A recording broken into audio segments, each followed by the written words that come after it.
تو حضرت ڈاکٹر عبدالحی عارفی رحمۃ اللہ علیہ نے مریضوں سے پوچھا کہ جانتے ہو کہ یہ کون ہے؟ جو مریض وہاں پر بیٹھے ہوئے تھے ان سے پوچھا کہ جانتے ہو یہ جو شخص گزرا ہے یہاں سے یہ کون ہے؟ تو مریض کہنے لگے کہ ہم تو نہیں جانتے۔ تو حضرت ڈاکٹر عبدالحی عارفی رحمۃ اللہ علیہ نے فرمایا کہ یہ مفتی اعظم پاکستان ہے، یہ مفتی اعظم پاکستان ہے، یہ جو اپنے ہاتھ میں دودھ کا برتن لیے جا رہا ہے یہ مفتی اعظم پاکستان ہے۔ اور ہم اس کا اندازہ بھی نہیں لگا سکتے ان کے چال ڈھال سے، ان کے چلنے سے، ان کے انداز و ادا سے کہ یہ اتنا بڑے علامہ ہے اور مفتی اعظم پاکستان ہے، یعنی بغیر پروٹوکول کے جا رہے ہیں۔ مفتی اعظم پاکستان بغیر پروٹوکول کے جا رہے ہیں، نہ کوئی دائیں آدمی ہے نہ کوئی بائیں آدمی ہے۔ تو اس کو عاجزی انکساری کہتے ہیں۔ یعنی آج کل ہمارے جو مشہور جو لفظ ہے وہ پروٹوکول کا ہے، پروٹوکول کا۔ تو یہ انسان کا پروٹوکول نہیں ہونا چاہیے۔ اب دیکھیے کہ ہمارے حکمرانوں نے بھی دعوے یہی کیے تھے کہ جب ہم آئیں گے تو پروٹوکول نہیں لیں گے، اور لوگوں نے بھی اس دعوے کو سچ سمجھ لیا کہ شاید یہ اتنے عاجز ہیں، ان کے اندر عاجزی انکساری اتنی ہے، تواضع اتنی ہے کہ یہ پروٹوکول نہیں لیں گے بالکل۔ لیکن اللہ معاف فرمائے، ہر وہ کام الٹ کیا جس کا دعویٰ کیا تھا، ہر وہ کام الٹ کیا جس کا دعویٰ کیا تھا۔ اور آج کل ایک نئی اصطلاح چل رہی ہے، NRO نہیں دوں گا، NRO نہیں دوں گا، یہ ایک مشہور لفظ ہے۔ اگر اس سے کوئی پوچھے اس اللہ کے بندے سے کہ بھائی آلو مہنگے ہو گئے ہیں تو وہ کہتا ہے جی NRO نہیں دوں گا۔ اگر اس کو کوئی کہے کہ بھائی چینی مہنگی ہو گئی ہے تو وہ کہتا ہے NRO نہیں دوں گا۔ اس کو اگر کوئی آٹا مہنگا ہو گیا تو کہتا ہے NRO نہیں دوں گا۔ کوئی اگر اس کو کہے بھی پیٹرول مہنگا ہو گیا وہ تو کہتا ہے NRO نہیں دوں گا۔ اگر اس کو کوئی کہے بھی عوام بھوکی مر رہی ہے، عوام بدحال ہے، تو وہ کہتا ہے NRO نہیں دوں گا۔ اور اللہ کے بندے تو یہ تو بتا تجھ سے مانگا کس نے NRO؟ غریب تو اپنے پیٹ کو رو رہا ہے، تو اس کے بارے میں تو کچھ سوچ۔ لیکن اس میں اس کا بھی قصور نہیں ہے، یہ بھی یاد رکھیں، اس میں اس کا کوئی قصور نہیں ہے۔ یہ ہمارے اپنے اعمال ہیں، ہمارے اپنے گناہ ہیں، یہ ہمارے اعمالوں کا نتیجہ ہے۔ یہ بات بھی ہمارے مد نظر رہنی چاہیے، ہمارے ذہن میں رہنی چاہیے کہ ہمارے اعمال کا نتیجہ ہمارے اوپر ایسے حکمران مسلط ہیں۔ اب ذرا سوچنے کی بات ہے کہ ہمارے معاشرے کے اندر جتنا جھوٹ بولا جاتا ہے، جھوٹ، کیا کبھی کسی حکمران نے ہمیں کہا ہے کہ جھوٹ بولا کرو؟ جھوٹ تو ہم از خود بولتے ہیں، دھوکہ ہم از خود دیتے ہیں، اللہ تعالیٰ کے احکامات پر ہم عمل نہیں کرتے۔ اور جب ہمارے اعمال اوپر جائیں گے تو وہ حکمرانوں کی شکل میں ہمارے اوپر مسلط ہوں گے، اس میں ان کا کوئی قصور نہیں ہے، بنیادی قصور ہمارا ہے، تو ہمیں سوچنا چاہیے۔ تو بہرحال تو میں عرض کر رہا تھا کہ انسان دنیا کے اندر رہے تو بغیر پروٹوکول کے رہے، اس کی کوئی اپنی ذاتی شان، ذاتی مقام نہیں ہونا چاہیے، اور نہ ہی اس کو بنانا چاہیے، عام انسانوں کی طرح اس کو رہنا چاہیے۔ اور یہی اللہ کے نبی صلی اللہ علیہ وسلم کی سنت ہے۔ حضرت مولانا قاسم نانوتوی رحمۃ اللہ علیہ بانی دارالعلوم دیوبند، ان کے بارے میں لکھا ہے کہ وہ ایک کرتے اور ایک تہبند میں رہا کرتے تھے، اور اللہ تعالیٰ نے ان کو علم اتنا دیا تھا کہ جب وہ آریہ سماج یا عیسائیوں سے مناظرے کرنے پہ آتے تھے تو بڑے بڑے لوگوں کے وہ دانت کھٹے کر دیتے تھے، لیکن حالت یہ تھی کہ وہ ایک تہبند باندھ کر، عام لنگی باندھ کر مسجد کے اندر جھاڑو دیا کرتے تھے، حالت یہ تھی۔ اور چونکہ آپ نے انگریزوں کے خلاف جہاد کیا تھا اور وسیع بڑے پیمانے پر جہاد کیا تھا، تو ایک مرتبہ آپ کے گرفتاری کے وارنٹ جاری ہو گئے۔ اور پولیس آئی آپ کو گرفتار کرنے کے لیے، اور آپ چونکہ دیوبند کے اندر ایک مسجد تھی، چھتے کی مسجد مشہور تھی، اس میں رہا کرتے تھے، اور جب پولیس وہاں پر پہنچی تو دیکھا کہ ایک آدمی ہے لنگی باندھے ہوئے، وہ مسجد کے اندر جھاڑو دے رہا ہے، اور پولیس والوں نے سمجھا کہ شاید یہ کوئی مسجد کا خادم ہے جو مسجد کی خدمت کر رہا ہے، کیونکہ وارنٹ میں تو لکھا ہوا تھا کہ مولانا محمد قاسم نانوتوی کو گرفتار کیا جائے۔ تو اب پولیس کے ذہن میں تو یہ بات تھی کہ بڑی دستار ہوگی، بڑا جبے کبے میں رہتے ہوں گے، جو اتنا بڑا نام ہے، اتنے بڑے علامہ ہیں، تو ان کی کسی حیثیت میں رہتے ہوں گے، تو لیکن وہاں پر تو کچھ بھی نہیں تھا، اور پولیس والوں نے سمجھا کہ شاید یہ کوئی مسجد کے دربان ہیں، چوکیدار ہیں، خادم ہیں جو خدمت کر رہے ہیں۔ تو انہوں نے پوچھا پولیس نے کہ مولانا محمد قاسم نانوتوی اسی مسجد میں رہتے ہیں؟ تو اب وہاں پر اب اس بات کو چھپانا بھی لازم تھا، لیکن جھوٹ بھی نہیں بولنا تھا، کیونکہ حضرت خود تھے جو مسجد کی وہ صفائی کر رہے تھے، جھاڑو دے رہے تھے۔ اب اس بات کو چھپانا بھی لازم تھا، لیکن جھوٹ بھی نہیں بولنا تھا۔ تو پھر حضرت جہاں پر کھڑے تھے 2 قدم پیچھے ہٹے، اور پیچھے ہٹ کر فرمایا ان سے، پولیس والوں سے کہا کہ ابھی تھوڑی دیر پہلے تو یہیں پر تھے، ابھی تھوڑی دیر پہلے تو یہاں پر تھے، جہاں پہلے کھڑے تھے اس طرف اشارہ کیا، کہا تھوڑی دیر پہلے تو یہاں پر تھے۔ اب پولیس والوں نے سمجھا کہ تھوڑی دیر پہلے یہاں تھے لیکن اب نہیں ہے، اور پولیس واپس چلی گئی۔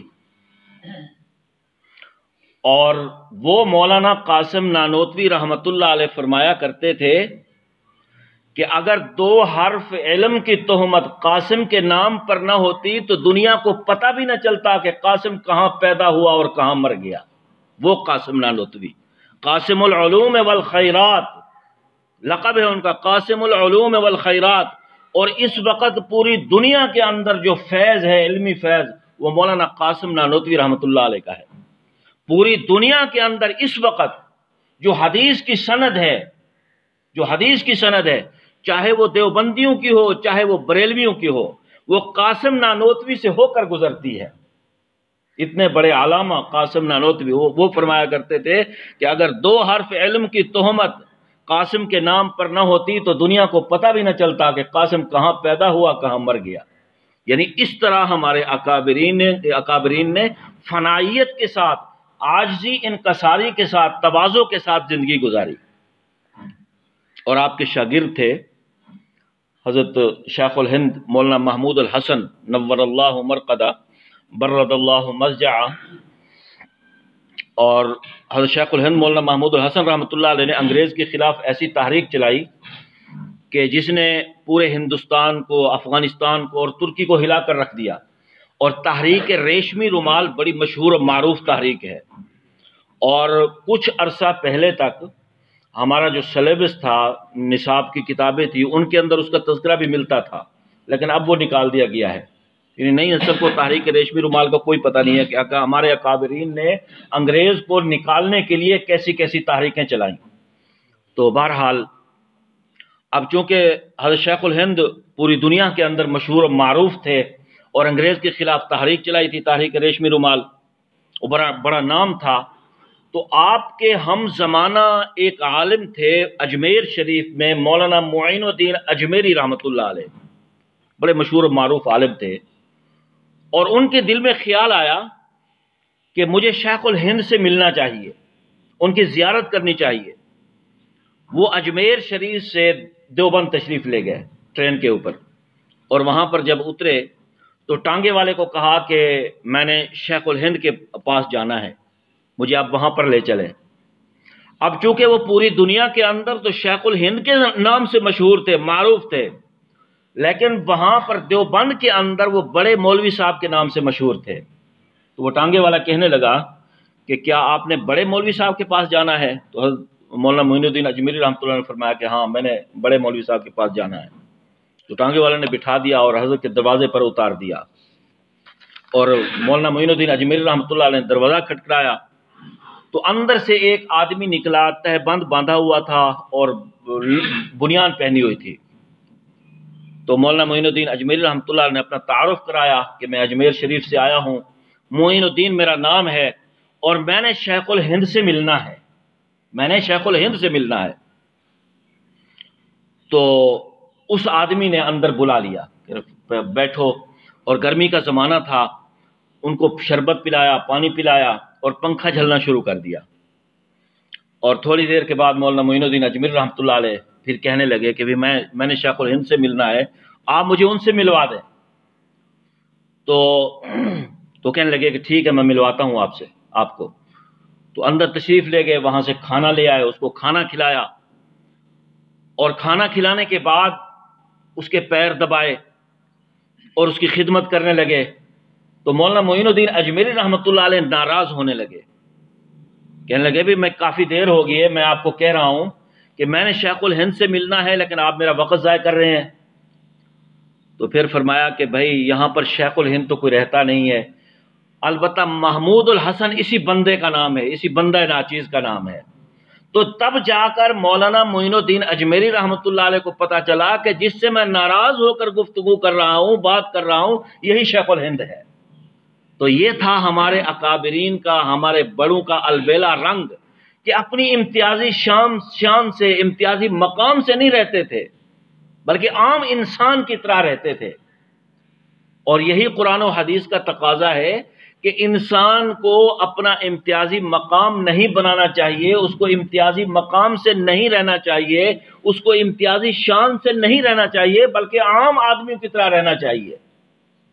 اس لیے حضرت عیسیٰ علیہ السلام نصیحت فرما رہے تھے، پچھلے جمعہ کو میں نے عرض کیا تھا، نصیحت فرمائی کسی کو، فرمایا کہ اگر کہیں پر تو مہمان بن کر جائے تو وہاں جا کر، یعنی کوئی دعوت ہو، کسی دعوت پر جائے تو وہاں جا کر تو اونچی جگہ پر نہ بیٹھنا، نمایاں جگہ پر نہ بیٹھنا، بلکہ نیچی جگہ پر بیٹھنا۔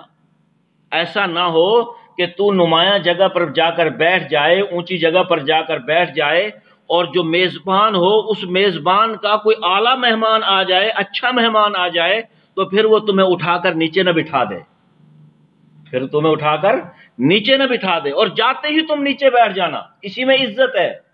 ہاں، میزبان کا دل چاہے گا تو تمہیں اٹھا کر نمایاں جگہ پر بٹھا سکتا ہے۔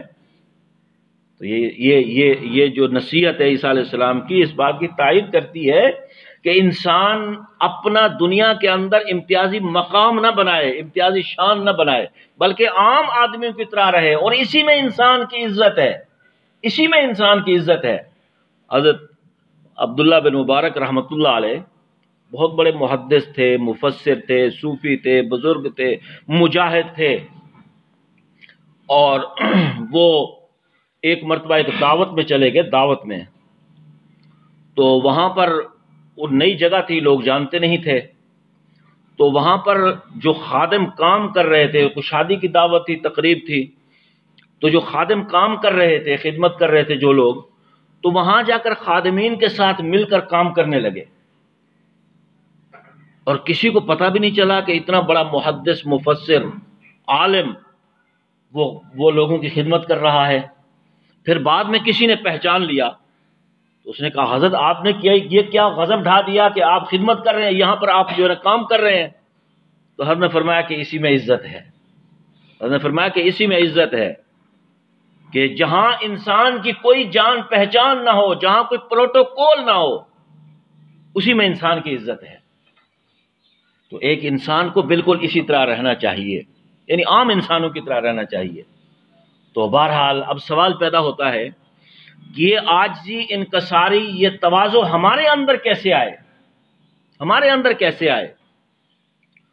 تو اس کے لیے دو چیزیں انسان اختیار کرنی چاہیے انسان کو۔ ایک تو یہ کہ اہل اللہ کی صحبت اختیار کرے۔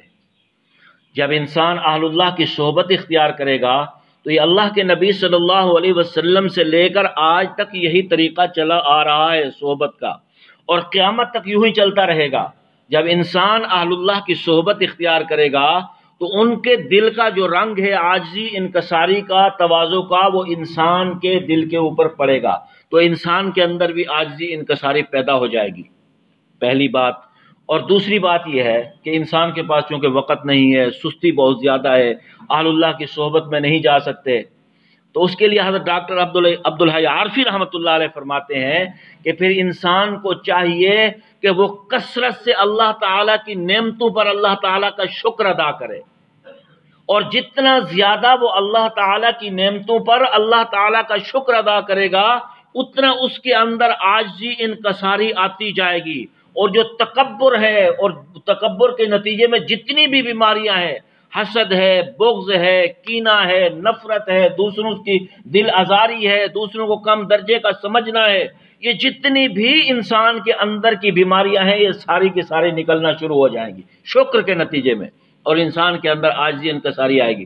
اور پھر شکر کا سب سے بڑا انسان کو فائدہ یہ ہوگا کہ جب انسان شکر کرے گا تو اللہ تعالیٰ اس کی نعمتوں میں بھی مزید اضافہ فرمانا شروع کر دیں گے، اس کی نعمتیں بھی بڑھنا شروع ہو جائیں گی۔ تو دعا ہے کہ اللہ تعالیٰ ان باتوں پر عمل کرنے کی توفیق عطا فرمائے، ہمارے اندر بھی عاجزی انکساری جو ہے نا وہ پیدا ہو جائے، اللہ تعالیٰ جو ہے نا ہمارے اندر بھی عاجزی انکساری کو پیدا فرما دیں، اور جتنی بھی بیماریاں ہیں برائیاں ہیں ان سے ہمیں محفوظ فرمائیں۔ وآخر دعوانا ان الحمدللہ رب العالمین۔ Subscribe to our channel by clicking the subscribe button. Click the bell button and enjoy the latest uploads from our channel.